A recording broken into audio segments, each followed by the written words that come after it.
Релативизмот во философијата на европскиот хуманистички прогрес и неретко по инерција во номиналниот дел на црквата нужно води, што се разбира не е добро, во релативизам во етиката.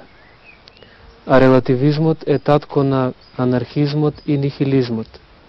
Од тука анархијата и нихилизмот се неминовна, завршна, апокалиптична фаза за европскиот хуманистички прогрес и по аналогија за определен дел од црквата, дел во кој што се вбројува и клирот, дури и високиот. Чувството дека црквата почнува да прави компромис со светот и со секуларизираниот град поттикна еден број на души, чиј што ерос беше распнат, да основаат пустински антиград. Една од улогите на православното монаштво во сите периоди од животот на црквата била, е и ќе биде сочувување на чистотата на верата. Верата за православните монаси не е само една од добродетелите. Таа е збир на сите добродетели. Таа е темел на кој што се гради внатрешниот човек на срцето.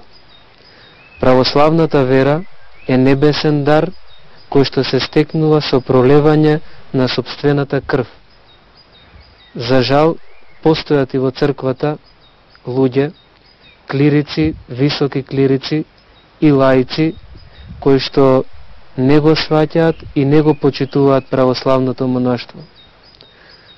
Но тоа воопшто не спречува уште еднаш јасно да ја потенцираме улогата на православното монаштво денес. Иако некои од оците времето во кое што живееме денес во црквата го карактеризираат како антимонашка епоха, наспроти салонското православие, автентичното монаштво е легло на теологијата, жариште на духовноста, вистинска духовна авангарда која што спречува световноста да продре во црквата. Кон вечерината во параклисот на манастирот Успение на Пресвета Богородица се служи вечерната служба.